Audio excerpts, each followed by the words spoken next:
guys, I made it to the car. It is very freezing out here, but it's important when possible. And the facts are that tomorrow is Friday. So it's already the weekend again, quote unquote.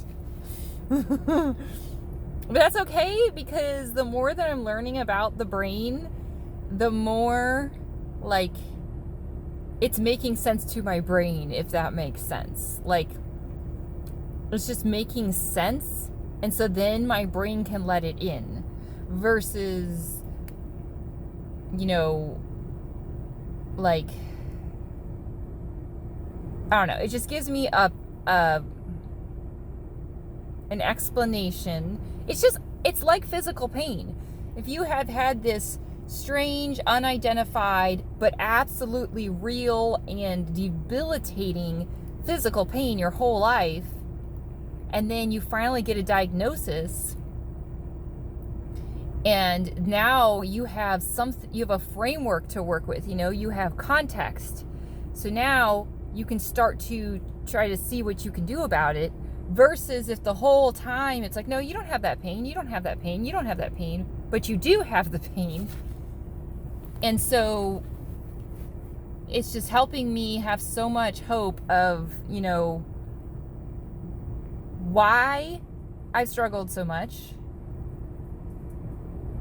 how I've been sabotaged all the times I've tried to, overcome, and how I can do it differently this time to actually make it up the mountain type of feeling.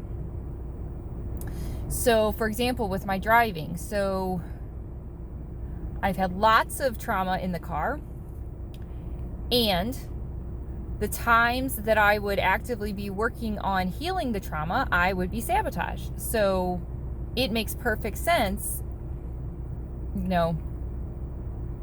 everything.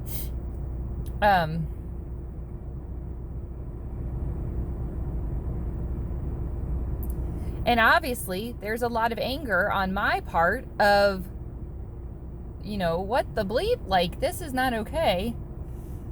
But that is, it's anger that needs to be processed. And, one of the ways I'm doing that is by working out. I think I'm also going to take a self-defense class in the summer. So I can, and I do push-ups and crunches every day. I work out every day. Even with my ankle messed up, I'm working out. And it's really important for me to feel strong, And I think there's this misnomer that strong equals stoic. It does not. It takes more, I'll tell you this. Here's my soapbox, It takes way more strength to be emotionally present with a child and be in their world and be emotionally available for them than it does to be stoic. And I have found with children, including my own, that they want to connect. They don't want to just be there.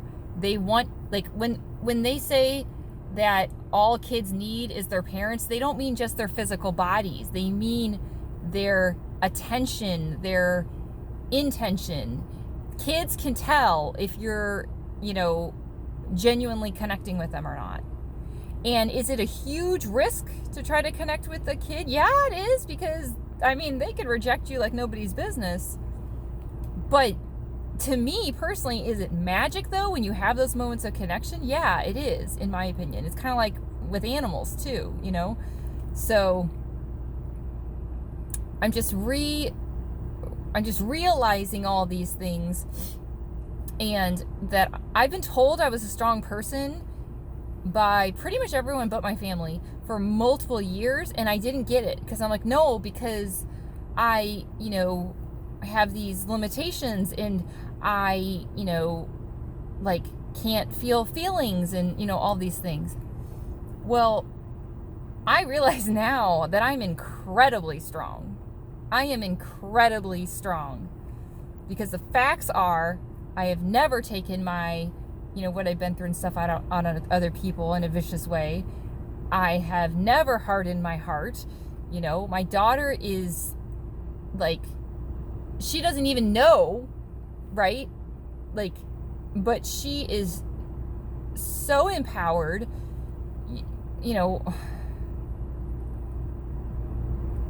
it's just incredible. So I say all this never to brag, ever. It's not about that. It's about realizing my strength, and then I can help so many people realize their own strength. Because I could always do that part. It's just that I didn't exist. And there comes a time where either enough stuff happens, enough trauma happens in a row or all at once, or enough health problems happen, or, you know what I mean? Enough stuff has to happen where it doesn't matter how stoic you think you are, or, all this stuff, something's going to give. Something's going to give. And, for me, it turned into passing out all the time. Not all the time, but, frequently.